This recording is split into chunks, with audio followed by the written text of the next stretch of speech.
On sera dans quelques instants avec Denis Jacob, responsable du syndicat Alternative Police. Il y a une polémique qui monte, une question que certains se posent dans ce climat de défiance qui règne dans notre pays. Le gouvernement est-il intervenu?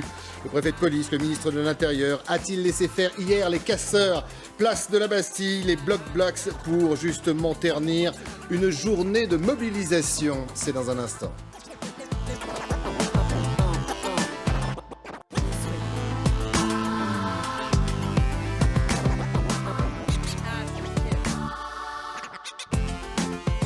C'est une question que certains se posent dans ce climat de défiance qui règne dans notre société. Le gouvernement a-t-il laissé faire par l'intermédiaire de la police les casseurs hier, place de la Bastille, afin de ternir cette journée de mobilisation? Avec nous, on l'en remercie, Denis Jacob, responsable du syndicat Alternative Police. Merci d'être avec nous. Avant, Denis Jacob, de répondre à cette question, première réaction à ce qu'a requis le parquet pour 3 des 4 policiers poursuivis dans l'affaire Zecler, mis en examen pour violence volontaire avec arme en réunion, propos racistes, faux en écriture. L'autre fonctionnaire, le parquet retire les charges de violence volontaire, dégradation de biens et surtout un placement en détention provisoire. Ça se discute en ce moment avec le juge d'application pour 3 d'entre eux. Pour vous, c'est juste, c'est sévère? Bonsoir Christophe Moulin.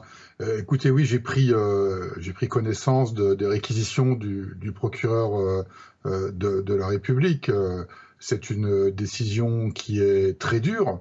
Je dirais que c'est même très exceptionnel, voire rare, d'avoir une réquisition aussi ferme, aussi dure de demande de mise en détention provisoire, dont la décision appartient bien évidemment au juge des libertés. J'ai pas à commenter, si vous voulez, on a des images, on a des vidéos. J'ai pris connaissance de la conférence de presse où le procureur dit lui-même que mes collègues reconnaissent que la violence qu'ils ont utilisée n'était pas légitime, qu'elle était disproportionnée. Donc je prends acte, moi je suis policier, je respecte la justice, elle fait son travail. Pour le moment, la justice ne l'a pas terminé son travail, l'enquête est toujours en cours, il faut clairement établir tous les faits. Il y a parole contre parole, alors si les images témoignent bien évidemment de violences très fortes, pour le reste, s'agissant des propos qui ont été tenus, si l'enquête confirme ces propos qui sont avérés, c'est purement scandaleux, des propos racistes qui n'ont pas leur place dans la police nationale, mais moi, j'attends quand même d'avoir tous les éléments à ma possession. On me demande de réagir sur cette affaire, je le fais, mais il faut qu'on sorte de l'émotion aussi. Il y a des faits graves, incontestables, il y en a d'autres que personne ne connaît, si ce n'est la victime et les policiers, et donc il faut être patient et attendre la clôture de cette enquête pour savoir effectivement tout ce qui s'est passé. Effectivement, un juge d'instruction sera nommé pour enquêter sur cette affaire. Je voulais vous faire réagir, vous et également sur ce plateau, aux propos qui vont suivre. Écoutez. Comment se fait-il que la police, avec les moyens dont elle dispose pour encadrer des manifestations, soit incapable de mettre fin rapidement à la capacité de quelques dizaines d'individus à nuire à l'ensemble d'une manifestation? Tout ça pour répondre à cette interrogation, voire cette affirmation de certains. Le gouvernement, par l'intermédiaire des policiers, du préfet de police et du ministre de l'Intérieur, a laissé faire hier les Black Blocs, place de la Bastille, pour ternir la manifestation qui avait lieu. Vous répondez quoi ? Alors moi je suis très très surpris d'entendre toujours ce genre de commentaires dans la bouche d'un élu de la République qui est censé savoir comment fonctionne la police républicaine. Si Monsieur Quatennens et d'autres se renseignaient un peu, s'intéressaient un peu à ce qu'est le métier de policier, s'ils nous accompagnaient au quotidien pour voir ce qu'est notre travail, peut-être que la France insoumise réviserait sa position. Le schéma du maintien de l'ordre, tout d'abord, ce n'est pas une science exacte. Et en plus, on vient de le réformer, et fort heureusement, c'est une demande que mon organisation syndicale formulait depuis 2016. C'est pas une science exacte. On n'interpelle pas les gens si ils n'ont pas commis d'infraction. Donc, quand vous avez des personnes qui viennent pour casser, premièrement, elles sont très souvent grimés, c'est-à-dire qu'ils arrivent avec une tenue vestimentaire classique, et quand ils vont passer à l'action pour des débordements, pour des violences, ils changent de vêtements, souvent pour se mettre en noir. Alors on fait des contrôles, bien évidemment, préventifs, il y en a qui sont identifiés, mais on ne peut pas interpeller quelqu'un qui n'a pas commis d'infraction.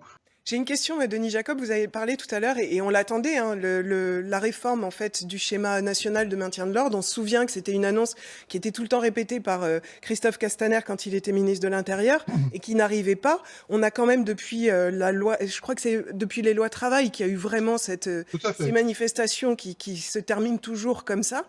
Sur cet aspect-là des casseurs, qu'est-ce qui a changé dans le schéma du maintien de l'ordre? Est-ce qu'il y a eu des avancées pour que justement on ne se retrouve pas dans une situation comme malheureusement hier?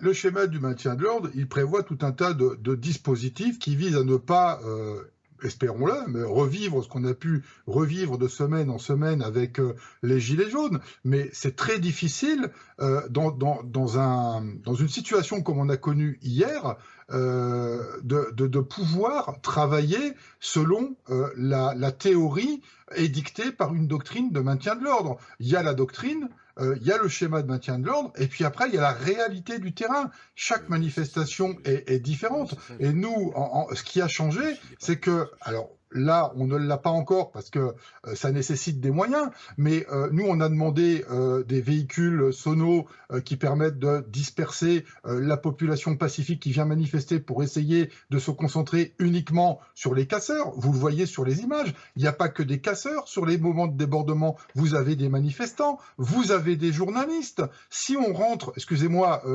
ce propos vulgaire, mais si on rentre dans l'art directement de tout le monde, qu'est-ce qu'on va nous dire? On va nous dire, tiens, il y a eu ce photographe qui travaille pour l'AFP qui a été sérieusement blessé. Et on demande une enquête, parce que c'est normal, il a été blessé. Mais pourquoi il a été blessé? Et quand on va blesser, parce que quand on charge, on ne va pas regarder qui est qui. On charge et on interpelle. On n'a pas le temps d'identifier sur le vif, en quelques fractions de secondes, qui est casseur, qui n'est pas casseur. On a un attroupement sur un affrontement, on y va et on interpelle tous ceux qu'on interpelle. Et puis après, excusez-moi l'expression, on fait le tri quand ils sont interpellés pour voir qui est qui. Donc c'est très très compliqué le schéma du maintien de l'ordre.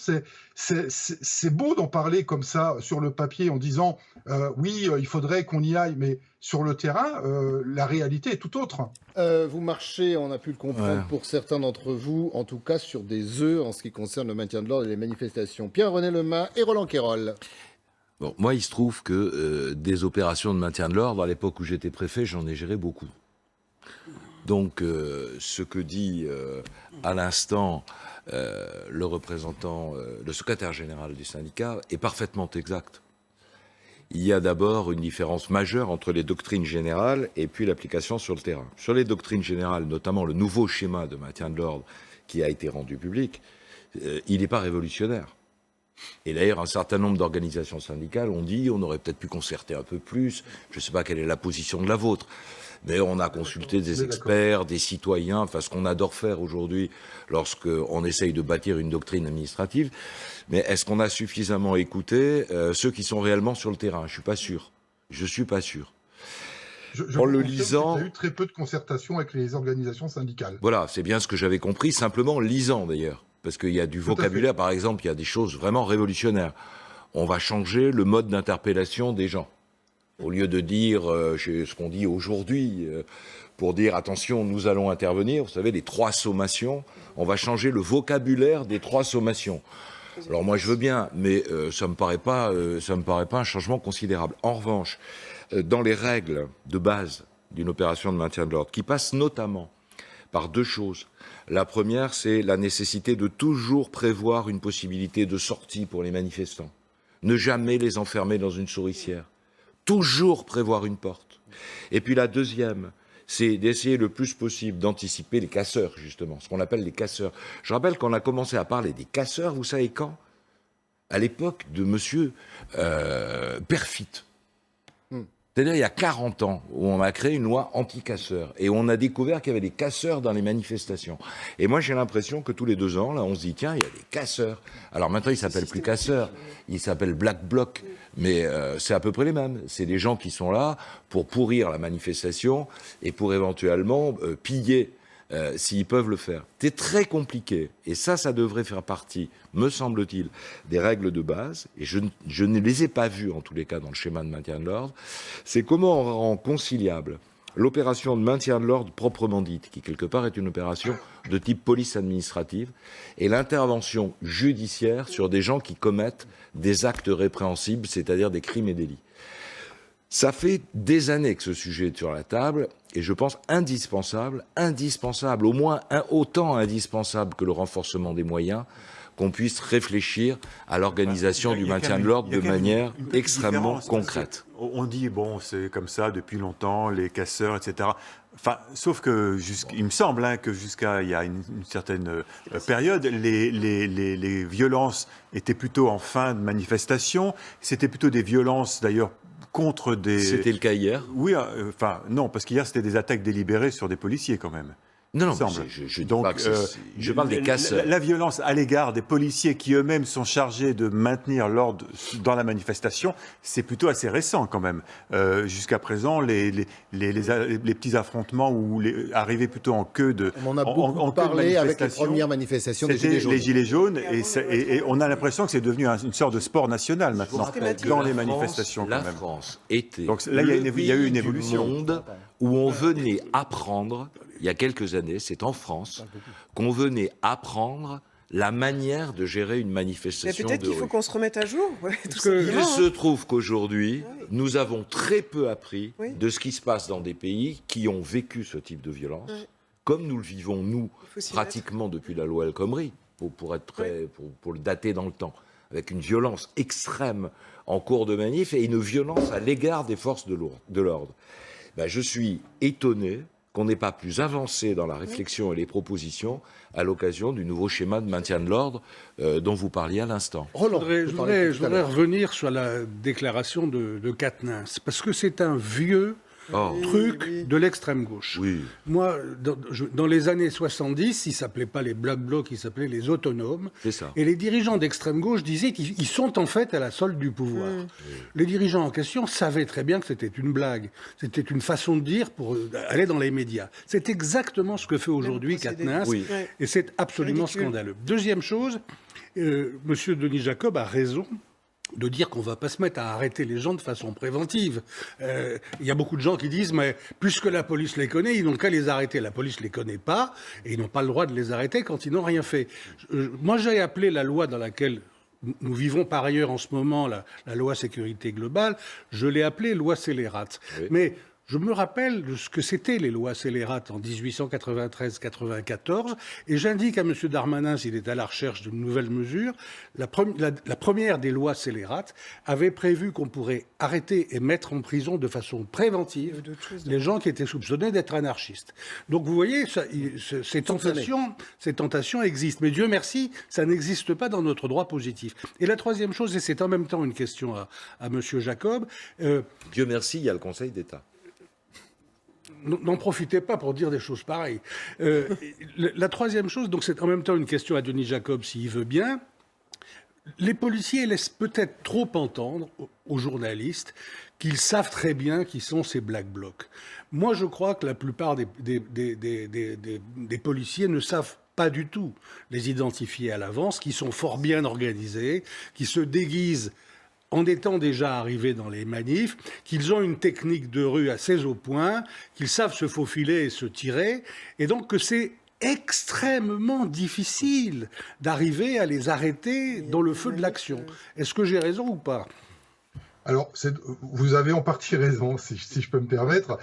Il y a une frange des Black Blocs qu'on connaît, qui sont identifiés, mais ces gens-là, en général, sont déjà suivis en amont par les renseignements territoriaux. Ceux-là, ils sont clairement identifiés, ils font l'objet de contrôles d'identité quand ils viennent sur une manifestation et souvent peuvent être trouvés porteurs d'armes par destination. Puis il y a les autres, si vous voulez, c'est un peu ce qu'on appelle la convergence des luttes, de gens qui ne sont pas forcément black blocs, mais qui viennent dans l'idée de converger vers cette pratique d'attaquer les forces de sécurité. Et je rappelle qu'hier, il n'y avait pas que des black blocs, il y avait une partie aussi de jeunes qui provenaient de quartiers difficiles. Donc tout ça s'agglomère et c'est particulièrement difficile à gérer. Et pour répondre alors j'ai pas retenu le nom de monsieur qui intervenait, excusez-moi, René Lemar. Messieurs.